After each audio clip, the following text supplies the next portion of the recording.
The Great Hall of the Galactic Council stretched high above the gathered representatives like a cathedral, made of light and metal. 12 different species sat in their curved sections, each area designed to accommodate their unique needs. The air hummed with translation devices working overtime to convert clicks, whistles, and harmonics into words that each species could understand. Ambassador Jake Morrison sat quietly in the human section, his hands folded on the polished table before him. He wore a simple dark blue suit that looked almost plain compared to the elaborate robes and armor worn by other delegates. His brown hair was neatly trimmed, and his face held the kind of patient expression that suggested he had been waiting for something for a very long time. Next to him, Lisa Carter tapped notes into her tablet with practiced efficiency. She had been working as Jake's diplomatic aide for 2 years now, and she had learned to read the subtle signs that others missed. The way his fingers drummed once against the table when the Krillian ambassador spoke, the slight tightening around his eyes when trade restrictions were mentioned, the way his breathing became more controlled when certain topics came up. Today felt different, though. There was a tension in the air that made Lisa's skin crawl, like the moment before a thunderstorm breaks. The Zephyrian trade minister rose from his section, his blue-scaled skin catching the light as he moved. His species looked somewhat like tall, thin lizards, but they spoke in melodious tones that their translators converted into crisp, formal language. "Honored Council," the minister began, his voice carrying clearly through the chamber's acoustics. "We gather today to address the continued problem of human expansion into territories that were clearly designated as restricted zones." Jake Morrison's expression didn't change, but Lisa noticed his hands had stopped their gentle movement and now lay completely still. The Zephyrian continued, "For 3 standard years, we have shown remarkable patience with the human species. We have allowed them to establish trade relationships, to participate in our councils, to benefit from our advanced technologies. Yet they continue to push into spaces where they do not belong." A murmur of agreement rippled through several sections of the hall. The Velcarians, who looked like living crystals that constantly shifted color, resonated with a sound that their translators converted to approving hums. The Noxians, hidden behind their environmental suits, released small puffs of vapor that Lisa had learned indicated satisfaction. Jake Morrison raised his hand politely, and the hall's attention system highlighted his section with a soft glow. "If I may address the council," he said, his voice carrying the same calm tone he had used in every session for the past 3 years. "Humanity appreciates the concerns raised by our Zephyrian colleagues. However, we would like to respectfully point out that our expansion has been conducted strictly within the guidelines established by the Galactic Accords." The Krillian ambassador made a sound like glass breaking. His species resembled giant insects, with hard shells that gleamed under the lights and multiple arms that moved independently. "The human interpretation of the Accords has always been creative," he clicked, his translator giving his words a sharp metallic quality. "Creative to the point of delusional." Lisa felt Jake's shoulders tense slightly, though his face remained pleasant. "Could the Krillian representative elaborate on which specific clauses he believes we have misinterpreted?" Jake asked politely. The question hung in the air for a moment, before the Krillian waved 2 of his arms dismissively. "Your species has a talent for finding loopholes where none exist. You establish research stations that become permanent settlements. You claim emergency stops that turn into mining operations. You speak of cultural exchange while setting up military bases." Jake Morrison nodded thoughtfully, as if considering the criticism seriously. "I understand the concern about the perception of our activities. Perhaps we could schedule a joint review of our current operations to ensure full transparency." The offer was reasonable, diplomatic, and exactly the kind of response that had characterized human participation in the Council for 3 years. It was also completely ignored. The hegemony representative stood up, his massive form casting a shadow over the nearby sections. His species was the largest in the Council, standing nearly 3 meters tall with 4 arms and skin that looked like polished stone. When he spoke, his voice was deep enough to vibrate through the floor. "The time for reviews and discussions has passed," he rumbled. The human species has proven that they cannot be trusted to honor boundaries through voluntary compliance. They respond only to strength. Lisa watched Jake's face carefully. The diplomatic smile was still there, but something had shifted in his eyes. She had seen that look before, just once, when a drunk trader had gotten aggressive with her at a space port. Jake had handled that situation with the same calm efficiency he brought to everything else, but for just a moment, she had seen something else underneath. The hegemony respects strength, Jake replied evenly. Humanity has always preferred cooperation to conflict. We believe that reasonable beings can find reasonable solutions to their differences. The hegemony representative's laugh was like rocks falling down a mountain. Cooperation, reasonableness. These are words that the weak use when they cannot take what they want by force. Jake Morrison's smile never wavered. Perhaps. Or perhaps they are words that the strong use when they choose not to take what they could easily claim. The statement was delivered in the same mild tone Jake used for everything, but Lisa felt a chill run down her spine. Several other representatives shifted uncomfortably, though she wasn't sure they understood why. The Valkyrian delegate, whose crystalline form had shifted to a deep red color, spoke next. The human tendency toward philosophical deflection is well documented. We are not here to discuss abstract concepts of strength and weakness. We are here to address concrete violations of established territorial boundaries. A holographic display materialized in the center of the chamber, showing a three-dimensional map of the disputed sector. Red zones marked areas where human activity was prohibited. Yellow zones indicated restricted access, and green zones showed approved human territories. Dozens of small blue dots marked current human settlements and operations. As you can see, the Valkyrian continued, human presence extends far beyond the approved zones. Some of these settlements are located deep within restricted space.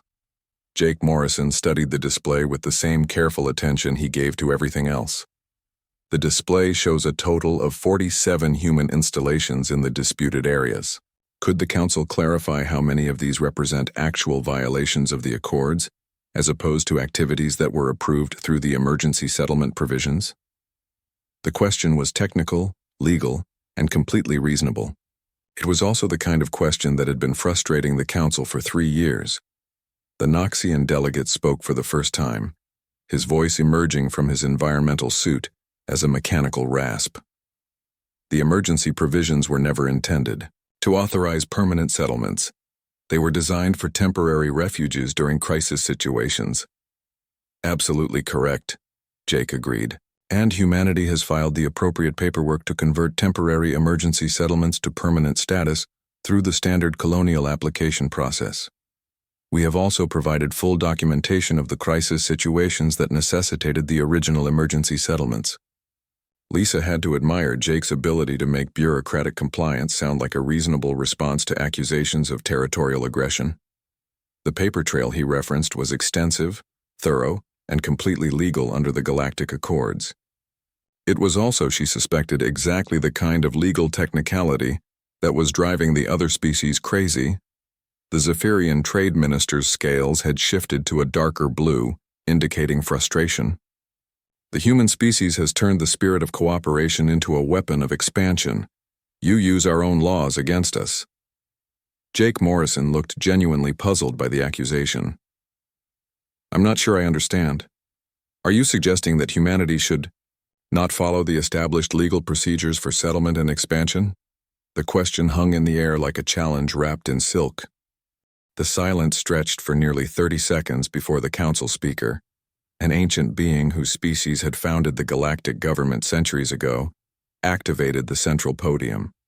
The speaker's form was hard to describe, shifting between states like liquid mercury with occasional flashes of what might have been eyes or limbs.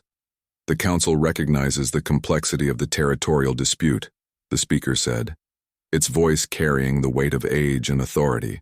However, we must address the growing concern that human expansion tactics, while technically legal, may be undermining the spirit of galactic cooperation. Jake Morrison stood politely, waiting for the speaker to acknowledge him. When the podium, Light shifted to green. He spoke with the same measured tone he had used throughout the session. Humanity deeply values the spirit of cooperation that has made galactic civilization possible. We have consistently sought to work within established frameworks rather than challenge them. If our approach has caused misunderstandings, we welcome the opportunity to clarify our intentions. The Krillian ambassador's shell began producing a high-pitched whine that Lisa had learned indicated extreme agitation. Clarify your intentions? Your intentions are crystal clear. You seek to expand human territory through legal manipulation while maintaining the pretense of cooperation. Jake's expression remained perfectly neutral. The Krillian representative raises an interesting point about legal frameworks. Perhaps we could discuss which specific laws the Council would prefer humanity to ignore in the interest of limiting our expansion. The question was asked with such genuine curiosity that several representatives seemed caught off guard. Lisa watched the alien delegates exchange glances, realizing that Jake had just backed them into a corner. They couldn't openly ask humanity to break galactic law, but they also couldn't deny that human activities were technically legal. The hegemony representative's forearms moved in what Lisa recognized as a gesture of frustration among his species. The human talent for twisting words is remarkable. You ask us to tell you which laws to break, knowing that we cannot make such a request in official proceedings. I apologize if my question was unclear, Jake replied with what appeared to be genuine concern. I simply want to understand what the Council expects from humanity moving forward. Are we to continue following established legal procedures, or are there alternative approaches the Council would prefer?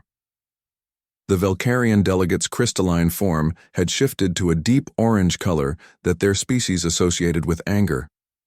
The problem is not with following procedures. The problem is with using procedures as weapons against the intent of galactic cooperation. Jake nodded thoughtfully. I see. So the Council's position is that humanity should consider the intent behind laws rather than their literal application. That's a fascinating philosophical approach to governance. Could the Council provide guidance on how we should determine intent when it conflicts with written law? Lisa had to bite her lip to keep from smiling. Jake was being absolutely reasonable, completely cooperative, and utterly impossible to argue with. Every question he asked seemed designed to highlight the contradictions in the Council's position without ever directly challenging their authority. The Noxian delegate's environmental suit released a series of sharp hisses that the translator converted to clipped angry words. The human representative is engaging in semantic manipulation. He knows exactly what we mean but chooses to pretend otherwise. I assure you, no pretense is intended, Jake said with apparent sincerity. Humanity's approach has always been to seek clarity in our agreements with other species. If our understanding of galactic law is incorrect, we would be grateful for correction. The Zephyrian trade minister's scales had shifted to a pattern that indicated deep frustration. Your understanding is not incorrect. That is precisely the problem. You understand the law perfectly and use that understanding to circumvent its purpose. Jake Morrison paused, and Lisa saw something flicker across his face too quickly for the alien delegates to notice. When he spoke again, his voice carried just a hint of something that hadn't been there before. I want to make sure I understand the Council's position correctly. You are saying that humanity's compliance with galactic law is problematic because we comply too well? The chamber fell silent for a moment as the implications of the question sank in.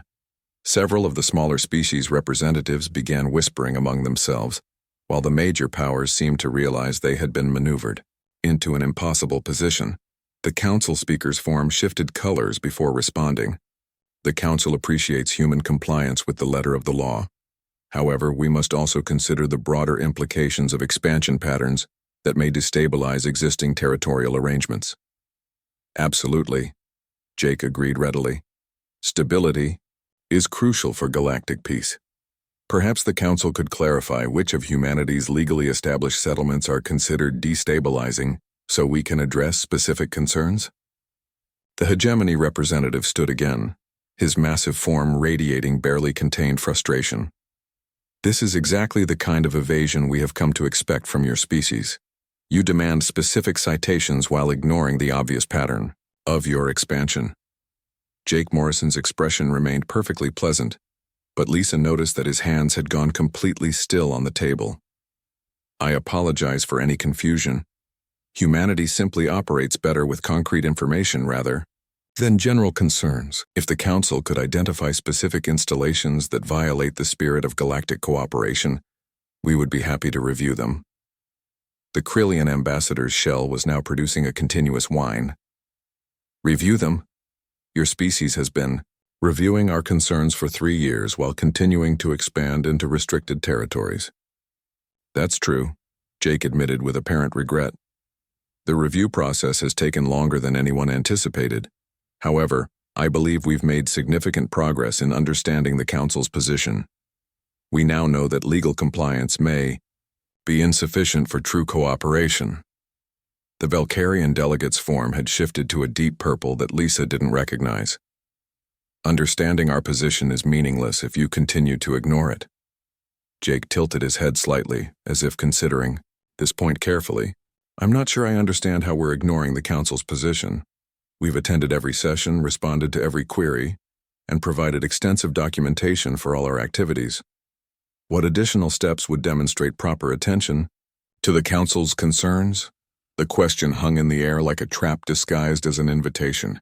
Lisa realized that Jake had just asked the Council to explicitly state what they wanted humanity to do, knowing that any answer would either be unreasonable or impossible to justify under galactic law. The Noxian delegate's suit released a series of sharp pops that the translator struggled to convert into coherent words. You want us to spell out what should be obvious. Stop expanding. Withdraw from disputed territories. Accept the boundaries that the Council deems appropriate. Thank you for the clarification, Jake said with genuine-sounding gratitude. So the Council's recommendation is that humanity should cease all expansion activities and withdraw from territories that are currently under dispute? Exactly, the Noxian confirmed, apparently relieved to have finally gotten a direct answer.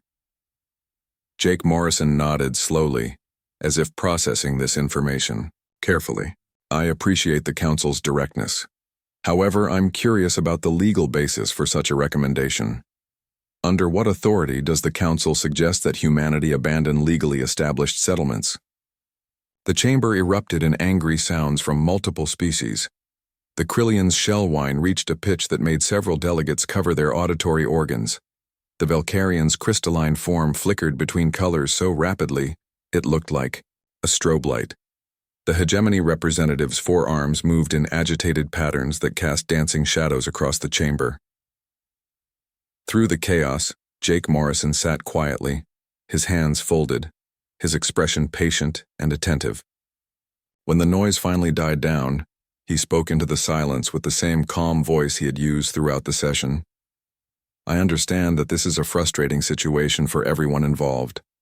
Humanity has no desire to create conflict with our galactic neighbors. However, we also have obligations to our citizens who have established lives and communities in these territories under legal authority. The Council speaker's form had shifted to a color that Lisa had never seen before, something between gray and black that seemed to absorb light rather than reflect it. The Council will recess for deliberation. We will reconvene in 2 hours to discuss potential solutions to this impasse. As the various delegations began filing out of the chamber, Lisa noticed that several of the alien representatives were already activating emergency communication devices. Jake Morrison, however, simply began organizing his papers with the same methodical care he brought to everything else. That went well, he said quietly, and Lisa realized that for the first time in 2 years, she had absolutely no idea what her boss was thinking. The human delegation waited in their assigned quarters during the recess, a sterile room with walls that shifted color to accommodate different species' visual needs. Jake Morrison sat at the small table, his hands wrapped around a cup of coffee that had gone cold an hour ago. Lisa Carter paced near the window, watching the traffic patterns of ships coming and going from the Council station. They're scared, she said finally, breaking the silence that had stretched between them since leaving the chamber. Jake looked up from his coffee. What makes you say that? The way they're communicating with their homeworlds. I counted at least 6 emergency transmission requests in the past hour. That's not normal for a territorial dispute. Jake nodded slowly. They should be scared. Something in his tone made Lisa stop pacing. In 2 years of working with him, she had never heard Jake Morrison speak with anything other than diplomatic calm. This was different, quieter, more controlled. Jake, she said carefully, what exactly are we doing here? He set down his coffee cup and looked at her directly. We're giving them one last chance to be reasonable. And if they don't take it? Jake Morrison's smile was nothing like the diplomatic expression he wore in the council chamber. Then they'll find out why humanity spent the last 3 years being so polite. Before Lisa could ask what he meant, the communication panel chimed. The council was reconvening. They walked back to the chamber in silence, but Lisa noticed that Jake's posture had changed. He still looked calm and professional, but there was something else now.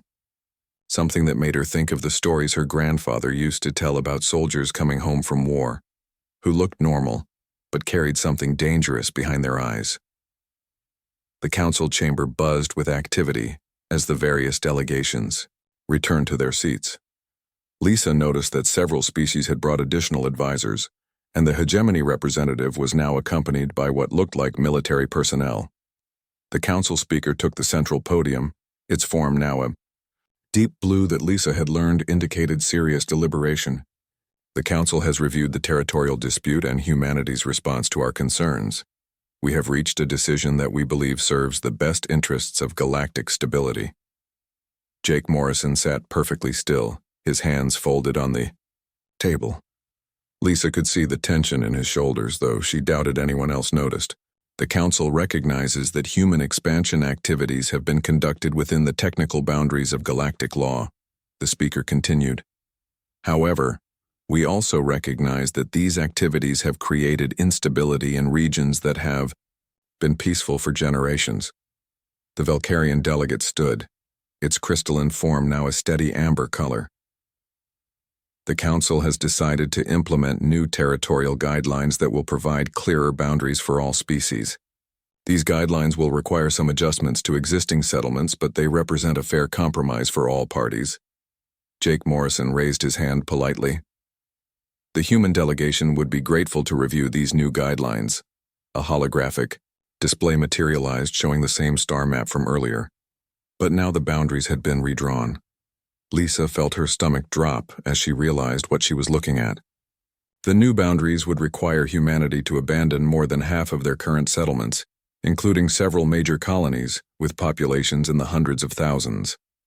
As you can see, the Zephyrian trade minister said, his scales now a satisfied green color, the new boundaries provide clear separation between species territories. This should eliminate future disputes. Jake Morrison studied the display for a long moment. When he spoke, his voice was still calm, but Lisa heard something underneath it that made her shiver. These boundaries would require humanity to relocate approximately 2 million citizens from their current homes. The Council recognizes that relocation will require some effort. The Krillian ambassador clicked, his shell no longer producing the agitated whine. However, we are prepared to provide assistance with the transition. How generous, Jake said quietly. The hegemony representative leaned forward, his massive form casting shadows across the chamber. The Council has also decided that future expansion by any species will require unanimous approval from all Council members. This will ensure that territorial disputes do not arise again. Lisa watched Jake's face carefully. The diplomatic smile was still there, but something fundamental had shifted in his expression. It was like watching a mask slip just slightly, revealing something beneath that she had never seen before. Unanimous approval, Jake repeated slowly. So any single council member could veto expansion by any other species. Correct, the hegemony representative confirmed. This will ensure that expansion serves the interests of galactic stability, rather than individual species ambition. Jake Morrison nodded thoughtfully. And this decision applies to all species, equally? Of course, the council speaker replied. The new guidelines will govern all territorial activities going forward. I see. Jake stood slowly, his movements precise and deliberate. And if humanity were to refuse these new guidelines? The chamber fell silent. Lisa realized that this was the moment everything had been building toward, the question that had been hanging unspoken in the air for 3 years. The Noxian delegates' environmental suit released a series of sharp hisses. The council would be forced to consider more direct measures to ensure compliance. Direct measures, Jake repeated, his voice still carrying that same dangerous quiet. Could you elaborate on what those might involve? The hegemony representatives' forearms moved in what Lisa recognized as a gesture of absolute certainty. The council has the authority to enforce territorial agreements through any means necessary, including the use of peacekeeping forces. Jake Morrison stood perfectly still for nearly 10 seconds. Lisa could hear her own heartbeat in the silence. When he finally spoke, his voice was so quiet that the chamber's audio systems had to amplify it. Peacekeeping forces, if necessary, the hegemony representative confirmed. Jake Morrison's smile never wavered, but Lisa watched something happen to his eyes that made her think of winter storms and deep ocean currents. So let me make sure I understand the council's position. You're proposing to use military force to remove human civilians from their homes if we don't voluntarily abandon legally established settlements. The council prefers voluntary compliance, the Valkyrian delegate said, its form flickering between colors. However, we are prepared to enforce our decisions if necessary. Jake Morrison walked slowly to the center of the chamber, his footsteps echoing in the silence. Every eye in the room followed his movement, and Lisa realized that something had changed in the way the alien delegates were looking at him. There was a wariness there that hadn't been present before. You know, Jake said conversationally, humanity has been part of this council for 3 years now. We've participated in your discussions, followed your procedures, respected your traditions. We've been, by any reasonable measure, model galactic citizens. The Krillian ambassador's shell began producing a low rumble. Your point, human? Jake. Morrison's smile widened slightly, and Lisa felt a chill run down her spine. My point is that you seem to have mistaken our politeness for weakness. The chamber's atmosphere seemed to shift, as if the very air had become thicker. Several of the smaller species representatives began shifting uncomfortably in their seats. The council does not mistake politeness for weakness, the council speaker replied, though its form had shifted to a darker shade of blue. We simply recognize that some species require guidance in their expansion activities. Guidance, Jake repeated, and Lisa realized that his diplomatic tone had finally begun to crack. Not dramatically, not obviously, but enough that she could hear something else underneath it. Something that made her think of her grandfather's war stories and the look in veterans' eyes when they talked about things they had seen and done. Yes, the hegemony representative said, apparently oblivious to the change in Jake's demeanor. Guidance from species with more experience in galactic civilization. Jake Morrison nodded slowly, as if processing this information. When he spoke, again, his voice carried a tone that Lisa had never heard from him before. It was still quiet, still controlled, but there was something underneath it that made her think of predators explaining the rules of the hunt to their prey. Well, he said pleasantly, that's unfortunate. Jake Morrison stood in the center of the chamber for a long moment, and Lisa watched something fundamental change in his posture. He no longer looked like a diplomat. He looked like someone who had been wearing a costume for 3 years and had finally decided to take it off. You know, he said, his voice carrying clearly through the chamber's perfect acoustics. I need to apologize to this council. The Valkyrian delegate's crystalline form flickered with confusion. Apologize? For what? For lying to you, Jake replied with what appeared to be genuine regret. Not deliberately, you understand, but lying nonetheless. The Zephyrian trade minister's scales shifted to a pattern that indicated wariness. What lie are you referring to, Ambassador Morrison? Jake Morrison's smile was different now. It wasn't the diplomatic expression he had worn for 3 years. It was something else entirely, something that made several of the smaller species representatives lean back in their seats. "The lie that humanity is weak," he said simply. "The lie that we need your guidance. The lie that we came to this council as supplicants seeking acceptance into galactic civilization." The hegemony representative's forearms moved in what Lisa recognized as a dismissive gesture. "Human arrogance is well documented. Your species has always overestimated its capabilities." "Has it?" Jake asked with genuine curiosity. "Tell me, how many wars has humanity fought since joining the council?" The question seemed to come from nowhere, and several delegates exchanged confused glances. The Krillian ambassador's shell produced a questioning chirp. "What relevance does this have? To territorial disputes?" "Humor me," Jake said pleasantly. "How many wars has humanity fought in the last 3 years?" The council speaker's form shifted to a pale gray. "Human military activities are not relevant to civilian territorial expansion." "I didn't ask about military activities," Jake corrected. Gently. "I asked about wars. Conflicts between human forces and other species. Territorial disputes settled through military action. Hostile engagements of any kind." The chamber fell silent as the delegates realized they couldn't answer the question because the answer was 0. Humanity had been involved in exactly 0 military conflicts since joining the galactic community. "Interesting," Jake continued. "Now, how many species in this chamber have fought wars during that same period?" Lisa watched the alien delegates begin to shift uncomfortably. The Krillians had fought a border conflict with the Noxians just 18 months ago. The hegemony had used military force to settle a mining dispute with the Zephyrians. Even the peaceful Valkyrians had engaged in what they called defensive actions against raiders in their outer territories. Military conflicts arise naturally from territorial competition, the Noxian delegate said through his environmental suit. "This is the nature of expansion in a crowded galaxy." "Is it?" Jake asked. "Because humanity has been expanding quite aggressively according to your own statements, yet we haven't fought anyone. How do you suppose we've managed that?" The hegemony representative's massive form loomed forward. "Through legal manipulation and diplomatic evasion. Your species lacks the courage for honest conflict." Jake Morrison's laugh was quiet, but it carried through the chamber like the sound of ice cracking. "Courage. That's an interesting word."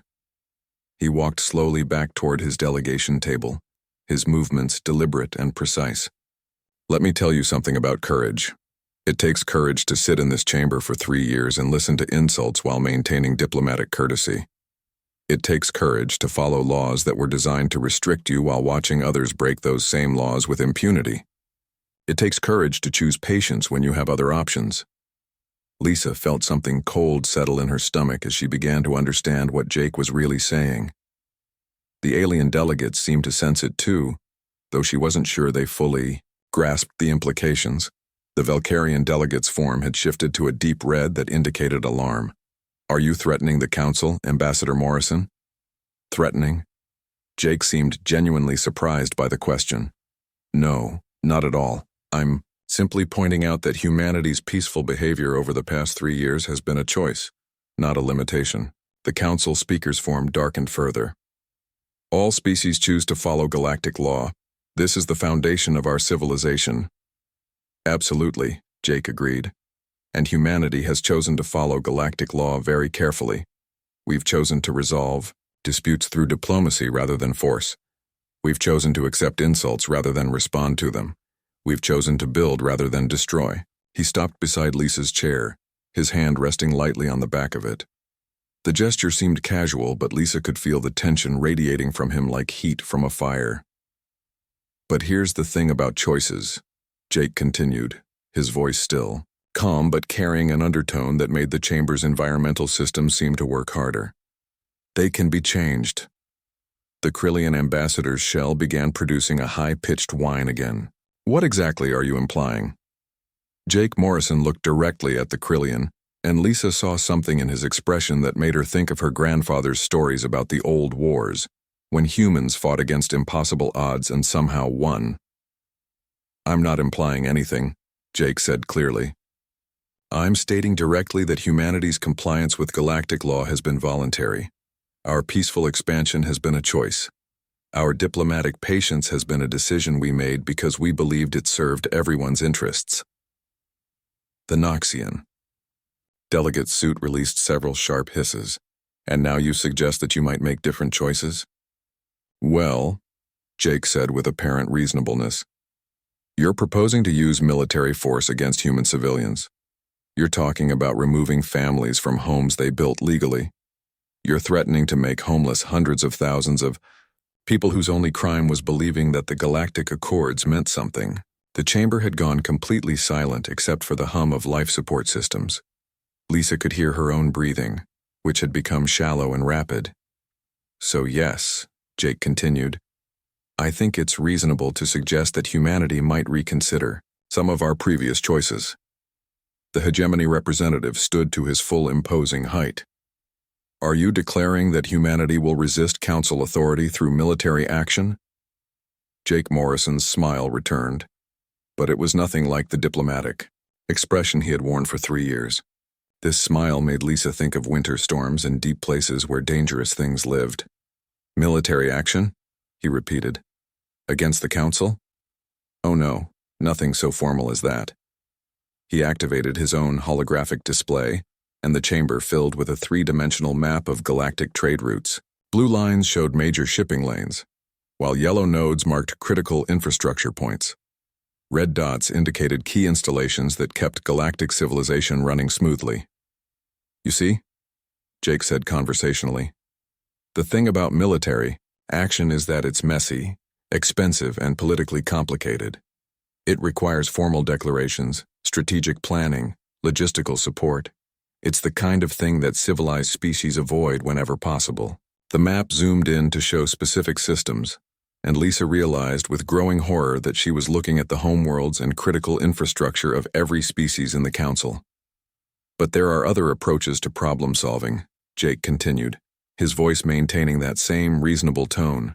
More creative approaches, the kind that don't require formal military engagement. The Valkyrian delegate's crystalline form was now flickering between colors so rapidly it looked like a strobe light. What are you suggesting? Jake Morrison gestured toward the holographic display. I'm not suggesting anything. I'm simply observing that galactic civilization is remarkably interconnected. Trade routes that take centuries to establish, infrastructure that requires constant maintenance, communication networks that depend on precise coordination. He paused, letting the implications sink in. It's fascinating how fragile it all is, he said quietly. How easily things can go wrong when the people responsible for maintaining them decide to focus their attention elsewhere. The council speaker's form had gone completely black. You're talking about sabotage, about attacking civilian infrastructure. Attacking? Jake seemed genuinely hurt by the accusation. Not at all. I'm talking about humans choosing to prioritize their own infrastructure over maintaining systems for people who want to make them homeless. The distinction was subtle but crucial, and Lisa could see that several delegates were beginning to understand the difference between active aggression and passive withdrawal of cooperation. You're talking about economic warfare, the Zephyrian trade minister said, his scales now a pale, frightened blue. I'm talking about humans taking care of human interests, Jake corrected gently, just like every other species in this chamber. The silence in the chamber stretched for nearly a minute before the hegemony representative found his voice.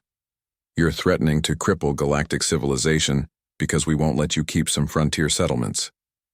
Jake Morrison's expression didn't change. I'm not threatening anything. I'm simply pointing out that human cooperation with galactic infrastructure has been voluntary, just like our compliance with territorial restrictions. The holographic display shifted, showing detailed technical specifications that made several delegates lean forward in alarm. Lisa recognized the data as maintenance schedules, staffing requirements, and technical dependencies for critical galactic systems. For example, Jake continued in the same conversational tone, the hyperspace beacon network that makes faster-than-light travel possible. Fascinating technology. Of course, it requires constant calibration by technicians who understand both the mathematical principles and the practical applications. The Zephyrian trade minister's scales had gone completely pale. Human engineers maintain 60% of the beacon network. 63% actually, Jake corrected politely.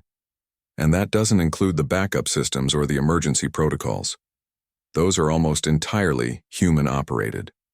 The Valkyrian delegate's crystalline form was now a steady amber color that Lisa had learned indicated deep concern. You're talking about stranding ships in hyperspace, about cutting off entire systems from galactic trade. Not at all, Jake replied with apparent sincerity. I'm talking about human engineers focusing their efforts on maintaining systems that serve human interests. The beacon network will continue to function perfectly well in areas where humans are welcome. The implications hit the chamber like a physical blow. Without the hyperspace beacons, most species would be trapped in their home systems. Galactic trade would collapse overnight. The Council itself would cease to function. The Krillian ambassador's shell was now producing a sound like grinding metal. This is economic terrorism, is it? Jake asked with genuine curiosity. When the Krillians refused to maintain mining equipment in contested territories last year, was that terrorism? When the hegemony recalled their security forces from neutral zones, was that terrorism? Or was that simply each species prioritizing their own interests? The question hung in the air like a challenge. Every species in the chamber had withdrawn cooperation from others when it served their purposes. The difference was that none of them had realized how dependent they all were on human technical expertise. The council speaker's form had gone completely transparent, which Lisa had never seen before. You're asking us to choose between territorial, restrictions, and galactic civilization. Not at all, Jake said with the same reasonable tone he had used throughout the session. I'm simply pointing out that choices have consequences. The Council wants to use military force against human civilians. Humanity might choose to respond by prioritizing the safety and well-being of our own people. The Noxian delegate's environmental suit was releasing a steady stream of vapor that indicated extreme agitation. And if we withdraw the territorial restrictions? Jake Morrison smiled, and for the first time in the entire session it looked genuinely pleased rather than diplomatic. Then humanity would be delighted to continue our productive cooperation with galactic civilization. We've always preferred building to destroying. The chamber erupted in urgent whispered conversations between delegates and their advisors. Lisa watched the aliens frantically consulting data tablets and communication devices, apparently trying to verify the scope of human involvement in galactic infrastructure. The hegemony representative was the first to speak. You planned this. All of it.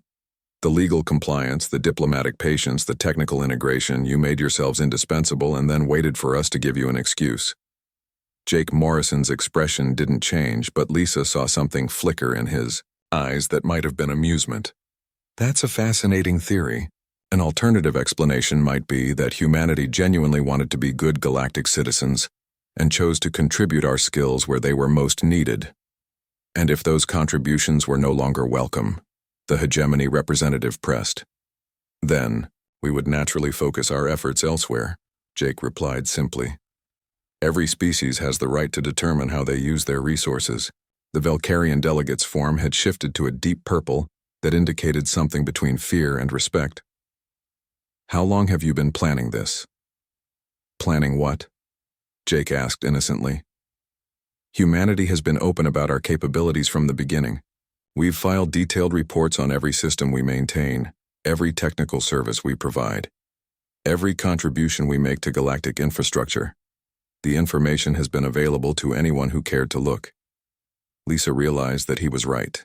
Every human technical report, every staffing assignment, every maintenance schedule had been meticulously documented and filed with the appropriate council offices. The aliens had simply never bothered to add it all up. The council speaker's form had returned to a solid state, though it remained a worried gray color. What exactly do you want, Ambassador Morrison? Jake Morrison walked back to his delegation table and sat down. His posture relaxed for the first time in hours. Humanity wants exactly what we've always wanted. the right to exist and expand within the framework of galactic law, the right to build homes and communities in territories we settle legally, the right to be treated as equals rather than primitives who need guidance. He gestured toward the holographic display, which still showed the intricate web of galactic infrastructure. We want to continue contributing to galactic civilization. We want to maintain the systems that keep everyone safe and prosperous. We want to be partners rather than subjects. The Zephyrian trade minister's scales were slowly returning to a more normal color. And if the Council agrees to respect human territorial rights? Then humanity will continue to be the same cooperative, law-abiding species we've always been, Jake replied pleasantly. We'll keep the hyperspace beacons running, maintain the communication networks, and staff the technical positions that keep galactic civilization functioning. The Krillian ambassador's shell had stopped its metallic grinding. And if we don't? Jake Morrison's smile returned, but it was the diplomatic expression Lisa remembered from 3 years of council sessions. Polite, professional, and completely implacable. Then humanity will exercise the same right that every other species claims when their interests are threatened. We'll prioritize our own people and let others worry about themselves. The council. Speaker called for another recess, but this time the atmosphere was completely different. Instead of angry ultimatums, the alien delegates were having quiet, urgent discussions about technical dependencies and infrastructure vulnerabilities. Lisa watched Jake Morrison organize his papers with the same methodical care he had always shown. But now she understood what she was seeing. This wasn't the behavior of a junior species seeking acceptance. This was the patience of someone who held all the cards and was waiting for others to realize it. How long have you known? She asked quietly. Known what? Jake replied, though his slight smile suggested he understood the question perfectly. That we had this much leverage, that we were this important to galactic infrastructure. Jake Morrison looked up from his papers, and for a moment, his expression was completely serious.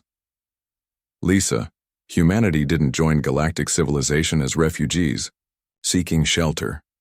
We joined as a technological species with capabilities that others needed. The only question was whether we would be treated as partners or as servants. And now they understand the difference. When the council reconvened an hour later, the vote was unanimous. The territorial restrictions were withdrawn. Human settlements would be recognized under their original legal status. Future expansion would be governed by the existing galactic accords with no additional restrictions on any species. The hegemony representative made the announcement with what might have been dignity, if not for the barely concealed relief in his voice. The Council recognizes that galactic stability is best served by cooperative partnership, rather than restrictive oversight. Jake Morrison stood and bowed slightly to the assembly. Humanity is grateful for the Council's wisdom and looks forward to continued cooperation in building a prosperous galactic civilization. His tone was perfectly diplomatic, professional, and courteous. It was also, Lisa realized, completely sincere. Humanity really did prefer cooperation to conflict. They just wanted to make sure everyone understood that cooperation was a choice, not a requirement. As the various delegations filed out of the chamber, Lisa heard fragments of urgent conversations in multiple languages. The aliens were already making plans to review their infrastructure dependencies and technical vulnerabilities. Jake Morrison walked beside her in comfortable silence until they reached the human quarters. Only then did he speak. You know what? The best part of all this is, he said quietly. What? We never had to lie. Everything we told them was completely true. We do prefer diplomacy to force. We do want to be good galactic citizens. We do believe in following the law. He paused at the door to his office. We just wanted to make sure they understood that being polite doesn't mean being weak.